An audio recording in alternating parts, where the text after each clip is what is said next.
2 3 நடிகர்கள் பேட்டி கொடுத்தாங்க, நீங்கள் கவனிச்சிருப்பீங்க. எங்களுக்கு வந்து இந்த சமுதாயத்தை பார்த்து கோபமாக வருது. கோபம் வருமா வராதா? டெஃபினெட்லி. இப்போ 41 பேர் கொன்னுட்டாங்கன்றத திமுக மடைமாட்டுது. என்ன மடைமாட்டுது? தாவேக்கா வந்து சொன்னதை விட அதிகமாக வந்துட்டாங்கன்னு. தாவேக்கா என்ன மடைமாட்டுது? திமுகவுடைய பாதுகாப்பு கொடுக்கல அப்படின்னு மடைமாட்டுது. ஆனால் 2வது செத்தது யார்? பச்சிளங்குழந்தை பெண்கள் 41 பேர் செத்தாங்களே. அப்போ அந்த 41 பேர் செத்த குடும்பத்துக்கு ஃபஸ்ட்டு கோவம் யார் மேலே வரணும்? விஜய் மேலே தானே வரணும். அது எப்படி மடைமாட்டுறாங்க பார்த்தீங்களா? திமுக தாங்க இப்படி பண்ணிடுச்சேங்களே. விஜய் பாட்டு வந்தார், நல்லா லைட்டாக ஆஃப் பண்ணி போட்டு வந்தாருங்க, டாட்டா காட்டினாருங்க, வண்டி வந்துச்சுங்க, தண்ணி பாட்டெல்லாம் தூக்கி போட்டாருங்க. மடைமாட்டினாங்களா இல்லையா? பாட்டெல்லாம். அப்போ அவங்களுக்கு என்ன மாதிரி அவர் பாட்டிலுக்கு 10 ரூபா, பாட்டிலுக்கு 10 ரூபா தான் செருப்பா விட்றான் ஒருத்தன்.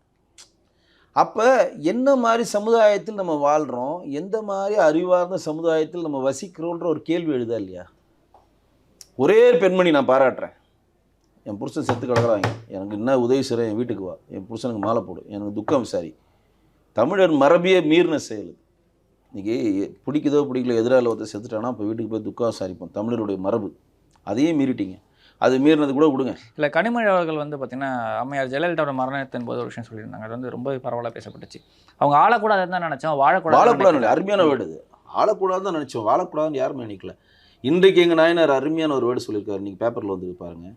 எங்களுக்கு மாண்புமிகு முதலமைச்சர் மு.க. ஸ்டாலின் எதிரி அல்ல, அவருடைய கொள்கை தான் எதிரி. இதாங்க அரசியல். ரீசெண்டாக எஸ் ராஜா அவர்களுக்கு வந்து உடம்பு சரியில்லாம பார்த்தாரு. ஸ்டாலின் பாண்டே வீட்டில் இறந்து போன அவங்க அப்பா இறந்து போய் பார்த்தாரு.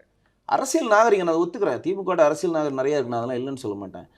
மாண்புமிகு முதலமைச்சர் மு.க. ஸ்டாலின் எங்களுக்கு எதிரி அல்ல, அவர் என்னுடைய நண்பர், ஆனால் அவர் கொள்கை தான் எனக்கு எதிரி. இதாங்க அரசியல். இதான அரசியல். இந்த அரசியல் புரிதல் இருக்கா விஜய்க்கு? இதான் நம்ம கேட்குறோம்.